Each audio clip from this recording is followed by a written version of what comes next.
Eu quero convidar você a abrir comigo a sua Bíblia, na primeira carta de João, no capítulo 5. Nós vamos ler os versículos 11 e 12. Primeira carta de João, capítulo 5, versículos 11 e 12.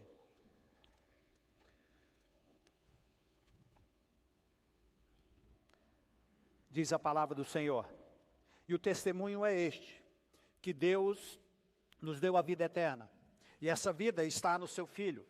Aquele que tem o Filho tem a vida, aquele que não tem o Filho de Deus não tem a vida.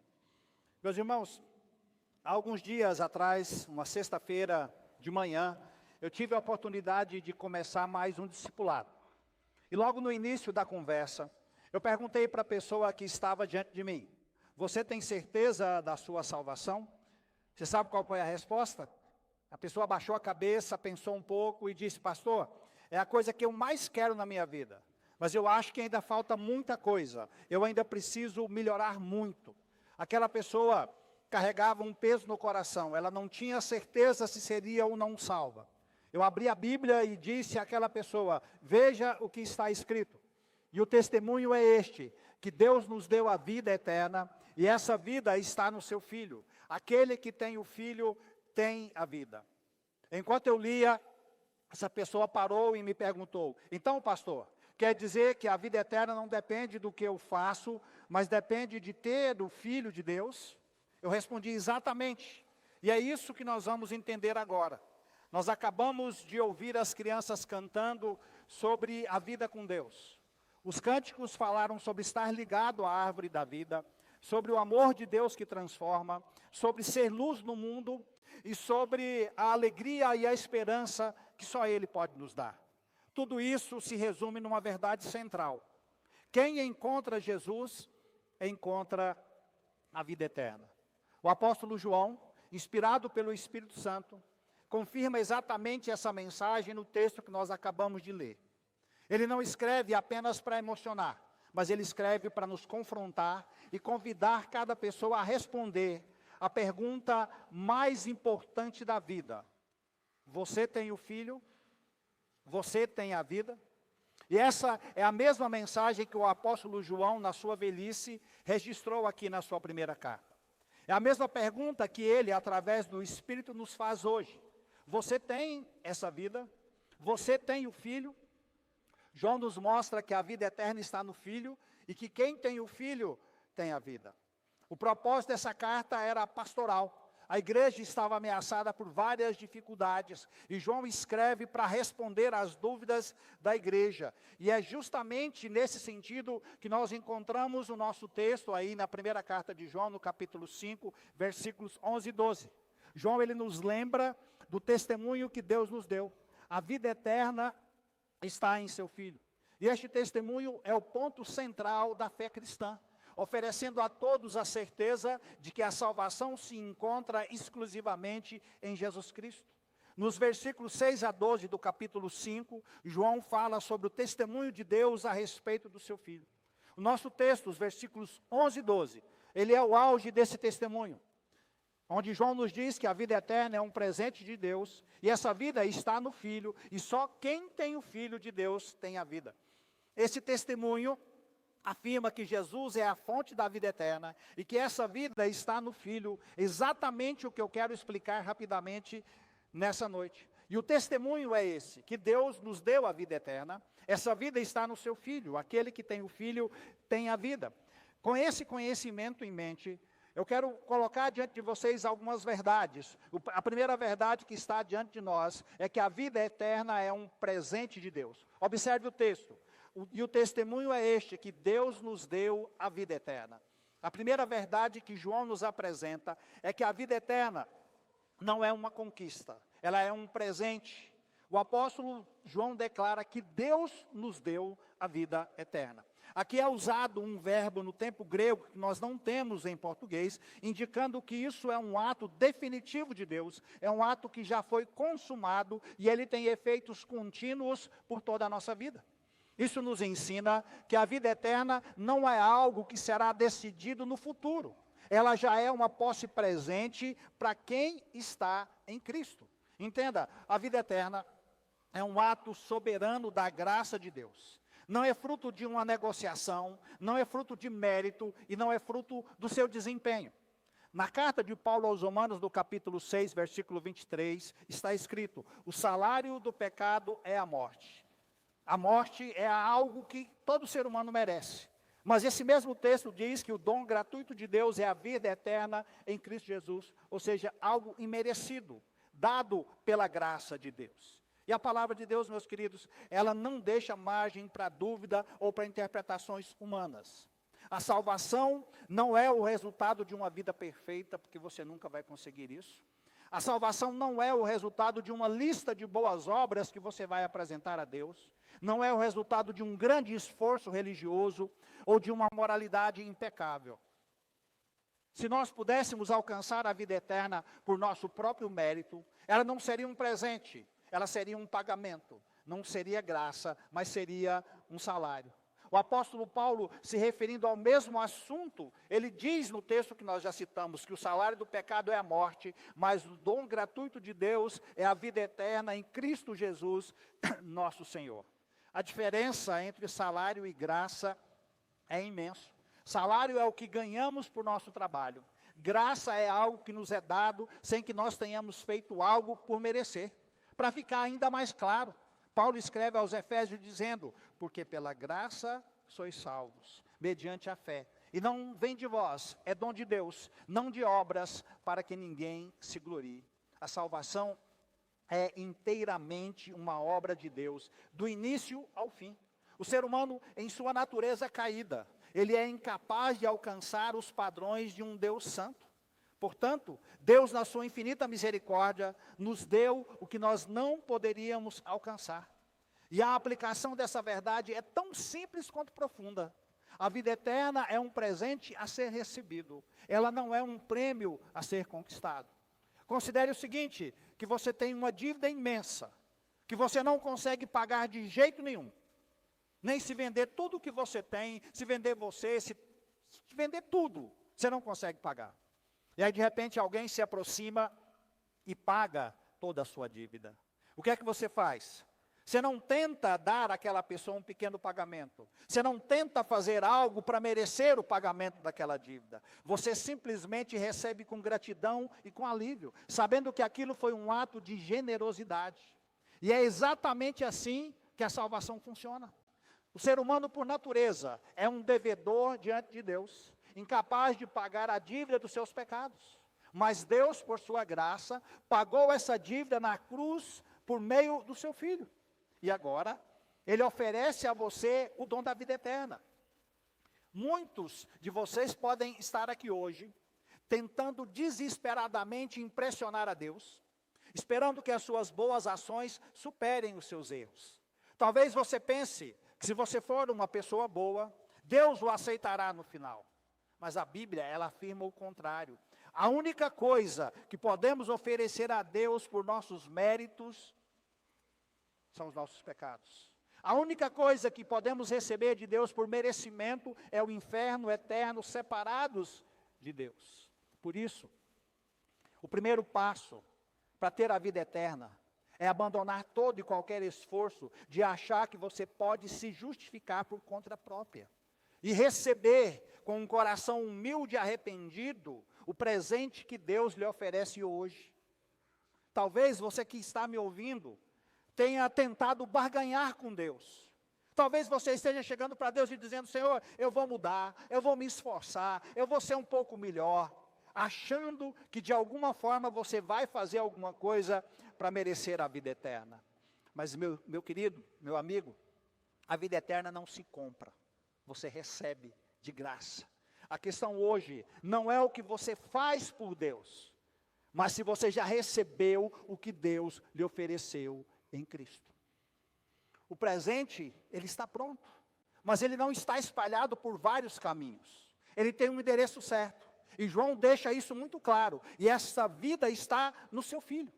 No próximo ponto eu quero ver com vocês que Cristo é o único lugar onde esse presente é encontrado. A vida eterna está somente em Jesus.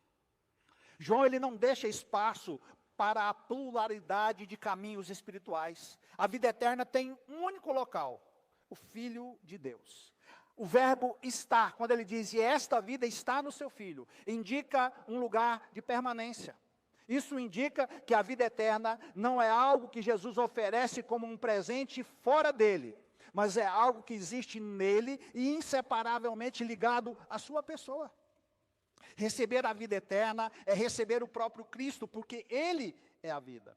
Depois de afirmar que a vida eterna é um presente de Deus, João nos leva à segunda verdade fundamental. Esse presente está exclusivamente no Filho de Deus. Isso é muito importante, porque isso aqui nos mostra o endereço exato onde a vida eterna pode ser encontrada.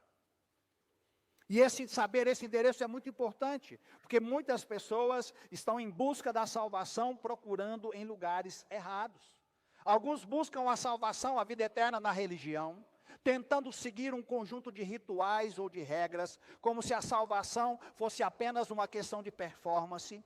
Outros buscam na moralidade, acreditando que uma vida de boas ações ou um caráter irrepreensível vai torná-los aceitáveis diante de Deus. Há aqueles ainda que buscam na filosofia ou no conhecimento, pensando que a verdade é uma ideia a ser compreendida. Mas a palavra de Deus, ela é muito clara. A vida eterna não está num sistema religioso, a vida eterna não está numa doutrina e não está num código de conduta. Onde é que a vida está? Ela está numa pessoa, Jesus Cristo. E a afirmação de João, ela é muito clara e ela é muito direta. E ela repete as próprias palavras de Jesus, quando ele disse no Evangelho de João, no capítulo 14, versículo 6, eu sou o caminho e a verdade e a vida. Ninguém vem ao Pai senão por mim. Essa verdade, ela anula toda e qualquer tentativa de sincretismo religioso ou de pluralismo. Não existem muitos caminhos para Deus. Não existem. Essa história de achar que no final tudo leva a Deus, isso não é verdade. Se você quer a vida eterna, você precisa vir a Jesus. Ele não é apenas um guia, ele não é apenas um mestre ou um profeta. Ele é a própria vida eterna. Ter Jesus como Salvador, portanto, não é apenas aderir a um grupo, a uma tradição ou uma filosofia. É algo muito mais profundo e pessoal. É receber a própria vida de Deus no seu interior. Receber a Jesus é ter a vida eterna. Então, se hoje essa é uma preocupação que você tem, se hoje você está buscando a vida eterna, a vida que realmente importa, a vida que transcende a morte, não olhe para os lados, não confie em rituais, nem nas suas próprias obras. Olhe para Cristo, Ele é o único caminho, a única verdade e a única vida. E Ele convida você a vir a Ele. No livro de Atos, no capítulo 4, versículo 12, está escrito, e não há salvação em nenhum outro, porque abaixo do céu não existe nenhum outro nome dado entre os homens pelo qual importa que sejamos salvos. Essa declaração não permite o relativismo religioso. Não há vida eterna em Buda, não há vida eterna em Maomé, não há vida eterna nos santos, não há vida eterna nos sistemas filosóficos ou na moralidade pessoal. A salvação não é um produto espiritual distribuído em várias lojas. Ela está num único lugar. E este lugar é uma pessoa, Jesus Cristo.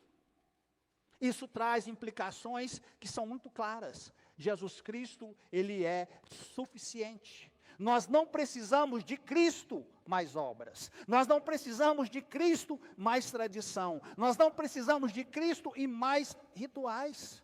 Nós precisamos de Jesus Cristo. Sem Ele, não há reconciliação com Deus.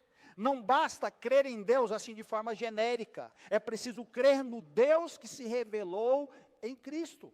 A vida eterna não é só um bilhete para o céu no futuro. Ela começa aqui e agora, quando nós nos unimos a Cristo pela fé.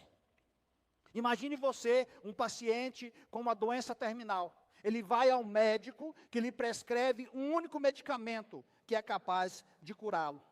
Não importa quantos outros remédios ele tome, nenhum vai surtir efeito sem ser aquele remédio específico. Assim também é a vida eterna. Há apenas um medicamento que cura a morte espiritual. E esse remédio é Jesus Cristo. Todos os outros tratamentos espirituais sem Jesus Cristo são ineficazes. E essa verdade, ela traz confronto para dois tipos de pessoas. Aquele relativista religioso, que é aquele que acredita que todas as religiões no final levam a Deus. Aí João se levanta e diz, não, só quem tem o Filho tem a vida. Essa afirmação também confronta o religioso praticante, aquele que confia nos seus rituais, mas que não tem um relacionamento vivo com Cristo. A vida eterna não está na sua prática religiosa, ela está em Jesus. A pergunta direta a ser feita é, você está em Cristo? Ou você está tentando ter a vida eterna fora dele? Se a vida eterna é um presente de Deus, eu destaquei no primeiro ponto, e está exclusivamente em Cristo, eu destaquei no segundo ponto. Resta a pergunta, quem tem essa vida e quem não tem? João responde de uma forma direta no versículo 12, e esse é o meu próximo ponto. Só existem duas condições espirituais. Observe o versículo 12. Aquele que tem o Filho, tem a vida. Aquele que não tem o Filho de Deus, não tem a vida. João, ele usa aqui uma estrutura que é muito clara e excludente. Não existe diante de Deus uma zona neutra. Ter o Filho é igual ter a vida. Não ter o Filho é igual não ter a vida. O verbo ter indica possuir, ter com ele uma relação de comunhão. Não é apenas conhecer sobre Jesus, mas é estar unido a ele pela fé e receber dele a vida eterna. Diante de Deus, não existe neutralidade. O próprio Cristo disse, quem comigo não ajunta, espalha. Ou você está do lado dele, ou você está contra ele. E vida aqui não é uma mera existência biológica, é uma vida espiritual plena e eterna. É uma qualidade de vida que procede de Deus. E essa é a declaração mais simples, mas ao mesmo tempo mais confrontadora do Novo Testamento sobre a salvação. O Evangelho de João, capítulo 3, versículo 36, acrescenta, por isso, quem crê no Filho tem a vida eterna. O que todavia se mantém rebelde contra o Filho, não verá a vida. Mas sobre ele, não são palavras minhas, são da Bíblia, permanece a ira de Deus. A terceira e decisiva verdade que João nos apresenta não é uma sugestão, é uma sentença. Ele nos confronta com uma realidade espiritual que não admite uma zona cinzenta. É preto ou branco, vida ou morte. A vida eterna, que é o dom de Deus, e está exclusivamente em Cristo. Ela não pode ser parcial nem condicional. Você não pode ter um pouco do Filho e esperar ter a vida. Essa é uma das passagens mais claras da Bíblia, que desmistifica a ideia moderna de que todos no final serão salvos. João não permite o universalismo. Ele cria uma dicotomia que é inegociável. De um lado estão aqueles que têm o Filho, e do outro estão aqueles que não têm o Filho de Deus. A consequência de cada lado é igualmente clara. Tem a vida e não tem a vida. Preste atenção nisso. Não existe um terceiro caminho. Um purgatório para os bons. Não existe. Uma segunda chance depois da morte. Não existe. E isso traz algumas implicações que são muito claras para nós. Não existe meio termo espiritual. Ou se está espiritualmente vivo em Cristo, ou você está espiritualmente morto sem Ele. Não há quase salvo, assim como não existe quase vivo. O critério final é Cristo. No juízo final, a questão decisiva não será o quanto você fez de bom, ou qual religião você seguiu. O critério será, você tem o Filho? E essa decisão, ela é urgente. Permanecer sem o Filho é permanecer sem a vida e debaixo da condenação de Deus. Porque essa condição de condenação só é revertida em Cristo. A pergunta que define o seu destino eterno é se você tem o Filho. E diante dessa verdade, essa pergunta é muito importante. Ela não é sobre religião, ela não é sobre filosofia, ela não é sobre moralidade. A pergunta que define o destino eterno de cada indivíduo não é: você vai para qual igreja? Não, não é. Não é: você se considera uma boa pessoa? Não. A pergunta definitiva não é se você acredita em Deus. Eu tenho certeza que muitos diriam sim a todas essas perguntas, e ainda assim estariam no grupo daqueles que não têm a vida. A pergunta central é: você tem o filho? A questão é sobre uma relação pessoal, íntima e transformadora com Jesus Cristo. A questão é sobre ter Cristo como Senhor e Salvador da sua vida, reconhecendo que Ele é o único caminho para a vida eterna. Pense o seguinte: você está num navio que começa a afundar no meio do mar, e naquele navio existe um único barco salva-vidas. Quem entra no barco está seguro, será salvo. Quem não entra, por mais que ele saiba que existe o barco, ele está perdido. Entendeu o que eu quero dizer? Você está no barco, o barco está afundando. Aí você vê que tem um barco salva-vidas. Ah, tudo bem, tem um barco salva-vidas ali, mas eu não estou interessado, não, eu vou ficar aqui. Ter o filho é estar dentro do barco. Não ter o filho é ficar no mar. Mesmo que muitos perto de você façam a mesma coisa. A aplicação desse ponto é pessoal e intransferível. A sua salvação não pode ser herdada dos seus pais, não pode ser emprestada pelo seu cônjuge e não pode ser conquistada pela sua própria força. A decisão é fundamentada na sua resposta a Cristo. E a resposta, ela é sua. A Bíblia nos ensina que a incredulidade não é uma mera falha intelectual. A incredulidade é uma rejeição pessoal do dom de Deus. Isso é muito sério. Rejeitar o filho é rejeitar a vida. E o oposto é igualmente verdadeiro. Receber o filho é receber a vida. Portanto, hoje, a mensagem de João chega ao seu coração. E eu repito a pergunta, já fiz várias vezes e vou falar mais uma vez. Você tem Jesus? A sua salvação depende unicamente da sua resposta a essa pergunta. Deus, da sua infinita graça, coloca essa possibilidade diante de nós. O que você fará com essa oferta de vida eterna que é colocada hoje diante de você? João elimina toda neutralidade espiritual. Não basta simpatizar com Jesus, não basta admirar Jesus, não basta achar que Jesus foi um cara bacana, que ele foi um cara legal. É preciso ter Jesus. E ter Jesus, eu vou ser mais específico ainda, é entregar-se a Ele. Ter Jesus é confiar nele como Salvador e Senhor da sua vida e passar a viver uma vida unido a Ele. Pergunta direta para a sua reflexão. Você tem o filho? Se sim, alegre-se e viva em gratidão. Se não, receba-o hoje, porque sem ele, no final da sua vida, não haverá vida eterna. E eu quero concluir as minhas palavras nessa noite. Quero fazer isso relembrando algumas coisas que eu disse várias vezes nessa noite. A vida eterna, primeira coisa, ela é um presente de Deus. Esse presente está somente em Jesus. E só existem duas condições: ter o filho e ter a vida, ou não ter o filho e não ter a vida.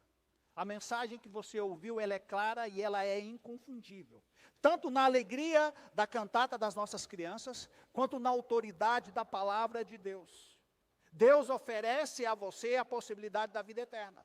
Essa vida, como nós vimos, ela não pode ser conquistada. Ela é um presente gracioso. E esse presente, essa vida, não pode ser encontrada em nenhum outro lugar, a não ser na pessoa de Jesus Cristo. E por fim, nós somos confrontados com a verdade de que não há meio termo espiritual. A vida eterna está de um lado, e a perdição eterna está do outro lado. E a linha que divide essas duas realidades é a sua relação com Jesus Cristo. A pergunta que define a sua eternidade não é sobre as suas obras, não é sobre a sua religião, não é sobre a sua moralidade. Mas essa pergunta é: você tem o filho? A decisão é sua. A oferta da vida eterna está colocada diante de você nesse exato momento. Deus estende a mão para você, oferecendo a vida que Ele pode te dar. o perdão que você não pode conquistar e a paz que o mundo não pode te dar. Por isso, eu quero te fazer um convite. Se você nunca recebeu a Jesus como seu Senhor e Salvador, eu o convido a fazê-lo. Aproxime-se de Deus com um coração humilde e arrependido. Receba o presente da vida eterna que Ele te oferece. Entregue a sua vida a Cristo.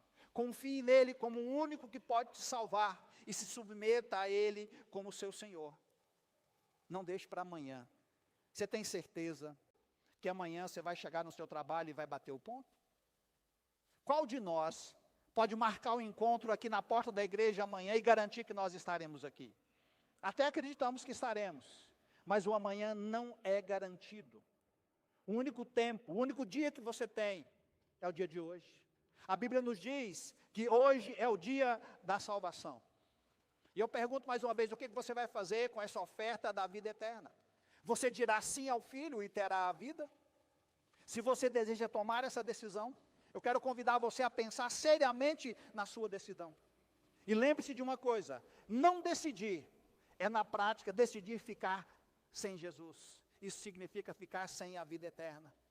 Você se lembra da pessoa que eu citei na minha ilustração inicial?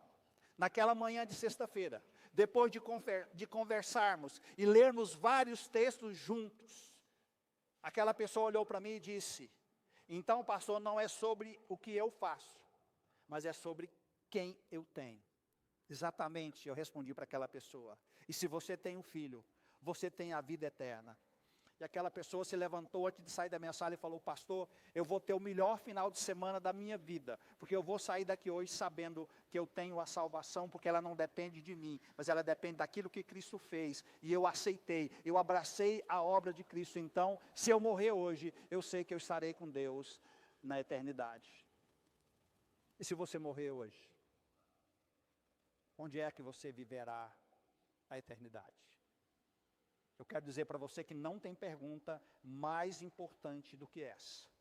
Talvez você esteja preocupado com o seu trabalho de amanhã, talvez você esteja preocupado com diversas coisas, mas eu digo para você e reafirmo, a questão mais importante da sua vida é a sua vida eterna, porque a sua vida, ela vai ser vivida aqui até um determinado ponto. Eu não sei que dia, não estou dizendo que será hoje ou amanhã, que você vai primeiro ou eu vou primeiro, mas eu tenho certeza que o nosso dia já está marcado e ele vai chegar. Só que quando a nossa vida aqui terminar, começa uma outra vida completamente além dessa. Eu não sei se você já parou e se você já pensou, e eu estou falando da vida eterna. Nós não somos eternos no sentido de que houve um momento em que nós nascemos, mas depois que nós nascemos, nós vamos existir eternamente, com Cristo ou sem Cristo. Por isso, com o Filho ou sem o Filho. Que Deus abençoe muito e profundamente o seu coração nessa noite. Eu gostaria que nós estivéssemos abaixando a cabeça, eu gostaria de orar nesse instante. Senhor Deus e Pai, nós te louvamos, te bendizemos e te agradecemos, ó Deus. Nós cantamos e ouvimos as crianças cantando, ó Deus, acerca da salvação. Nós lemos, ó Deus, a Tua palavra e ela foi explicada, Senhor Deus. E ela tem desafiado os nossos corações, ó Deus. Nós agradecemos pela oportunidade de estarmos aqui nessa noite. E pedimos, ó Deus, que o Teu Espírito Santo esteja falando ao coração de cada uma das pessoas que está aqui. Particularmente, ó Deus, daqueles que nos visitam, ó Deus. E que Teu Espírito Santo possa promover nesses corações as mudanças necessárias, ó Deus, para a salvação. Nós agradecemos, ó Deus, a oportunidade de estar aqui. E pedimos, ó Deus, que o Senhor transforme e trabalhe cada vez mais no coração de todos nós. É assim, ó Deus, que oramos, é assim também que agradecemos, em nome e por amor de seu Filho amado Jesus Cristo, ó Pai. Amém. Nesse instante, nós vamos ouvir as crianças cantando mais um hino, e aqueles que trouxeram seus dízimos e ofertas, poderão trazê-lo até o gasofilácio.